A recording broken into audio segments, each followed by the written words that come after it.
Coming up in this WrestleTalk news, Vince McMahon is in love with the divisive WWE star. Of course he is. Don Callis is fired from Impact, and much more. Give us a subscribe for daily wrestling news. Go on, you know you want to. Support WrestleTalk!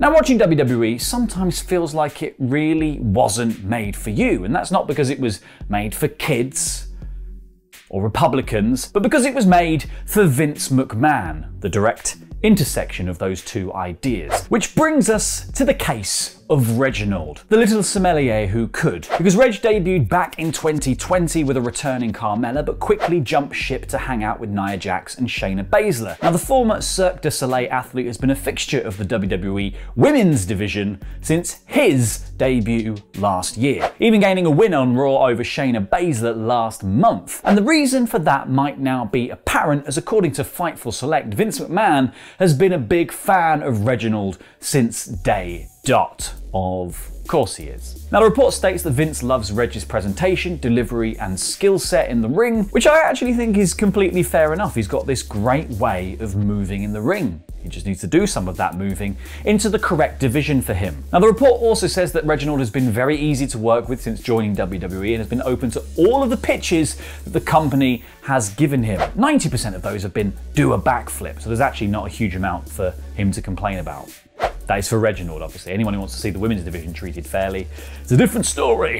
Now, in a move that might well cost me the championship, WWE has moved a very important match from the Hell in a Cell pay-per-view, because Rey Mysterio apparently couldn't wait to go up against Roman Reigns inside the demonic structure on Sunday, and instead asked to do it on SmackDown, tweeting, "It's eating me up inside. I can't wait any longer. I want the Hell in a Cell match tomorrow night." Blow your load all at once, Ray. Now, Reigns acknowledged this tweet with a Sunday, Friday, any day makes no difference to me. Well, it does to me, Chief. You've just handed Los Intangibles the championship. You were a shoo-in to beat Rey Mysterio at the show. What happened to the Secret Champion's Code of Conduct? That's what I want to know. Reigns continued, "My special counsel Paul Heyman will handle the paperwork. I'll personally handle the warfare." I'll handle the warfare. I'll handle the warfare. Just do it on Sunday, for God's sake. Now, WWE confirmed the move of the match in a statement, which makes you wonder what they're going to do this Sunday. Is this a way of setting up a tag titles match with the Usos, or will Reigns take on Rey and Dominic Sunday, or will he just not be there? And that one feels quite likely. And it makes you wonder if they have a better idea for Sunday at all. Hold the phone, because the Wrestling Observer newsletter has just dropped and provided an update on this. Big Daddy Dave Meltzer said, "As far as what happened, there's no involved reason that made any sense. The word we were told is that you can't describe why. There was just a bunch of discussions on Thursday, and discussions ended up with, let's do it on SmackDown. As of press time, the plans were for Reigns to not be wrestling on the pay-per-view." So the real reason is, there is no reason. Which seems like mad. It seems absolutely insane, especially if there's not a plan in place to do something better, but it should be a good bump to ratings for SmackDown. Because it's unusual for WWE to second guess themselves about a decision, isn't it?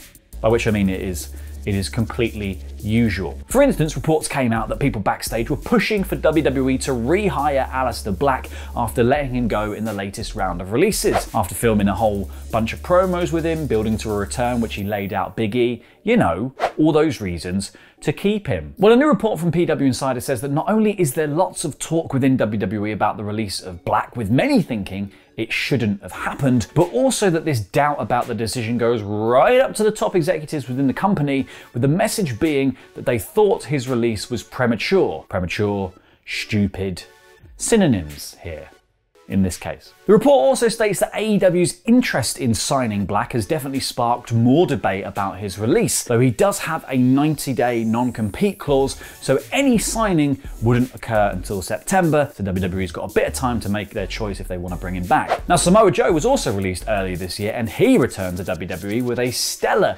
appearance on this week's NXT, so could we see something like that for Black in the future? And would you like Black to return to WWE? And if so, what would you do with him? Let me know in the comments down below, because I will be replying.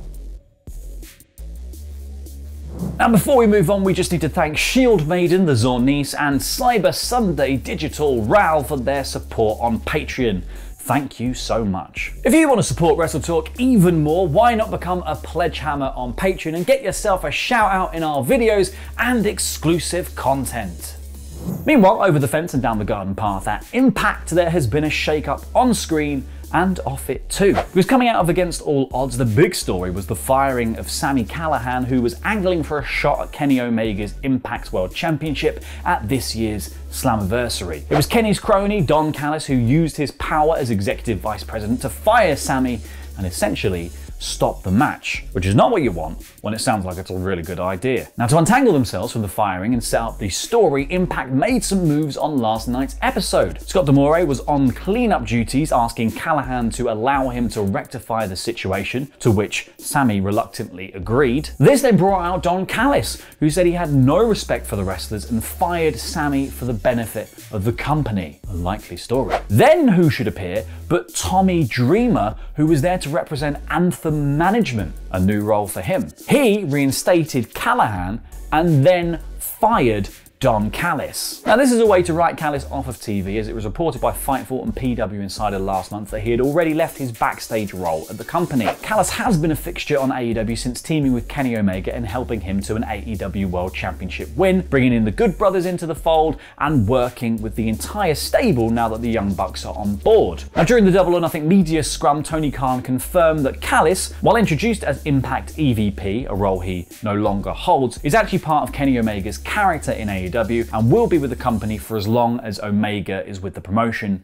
and the champion. He said, Don is a big part of our television. Don's here every week, so Don is with us at AEW. He's a part of the team as Kenny's mouthpiece, Kenny's advisor, and Kenny is on the show every week, so Don is on the show every week and every pay-per-view. I mean, he's been helping behind the scenes, he helps with Kenny's segments, and he's involved, and he's a consultant backstage. I mean, that's pretty much the same. With Callis leaving his on-screen role within Impact as well as off-screen, that kind of frees him up to potentially take a more official backstage role at AEW, rather than just remaining an on-screen talent and a mouthpiece for Omega. But time will tell if that's something that actually comes to fruition. Now, last night's Impact also saw a tease for a released WWE star that could be returning to the company. Because after Fire and Flavor retained their Knockouts tag team titles against Kimberly and Susan, Kiera Hogan went and got herself tossed into a dumpster by Havoc backstage. Dumpster Fire and Flavor.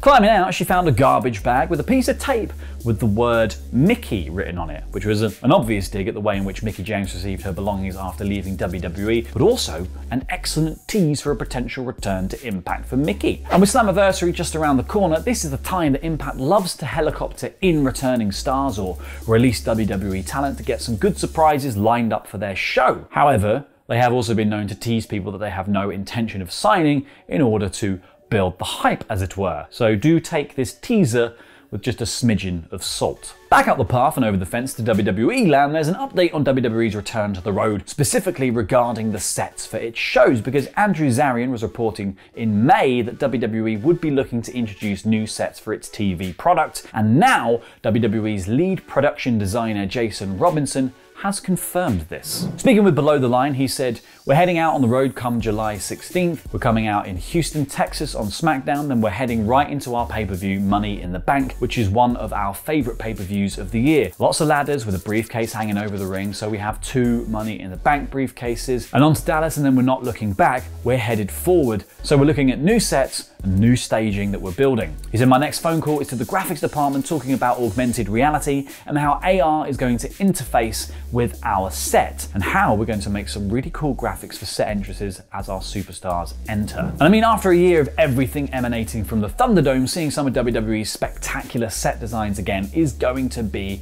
mega exciting.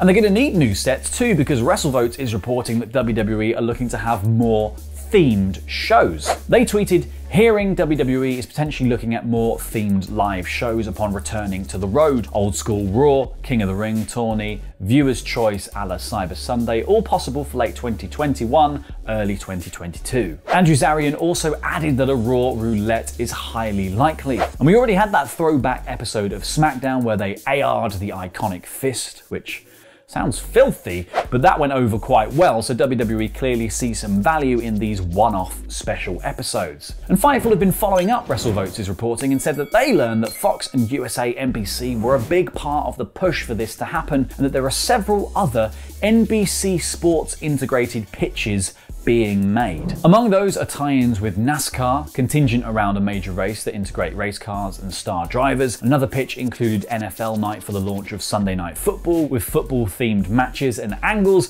and NFL players and commentators around. There was also a Wrestling World Cup pitched, which is self-explanatory and would include all brands. Now, some of this sounds cool. I'm not entirely sure how you integrate cars unless it actually becomes Crush Hour, but I will just point out that the last big themed match we had was the Zombie Lumberjack one, and that did not go well. And Fightful said another pitch NBC has made is Points Month, where wins, signature moves, and other things rack up points for wrestlers. So an AEW themed month. Ha ha ha.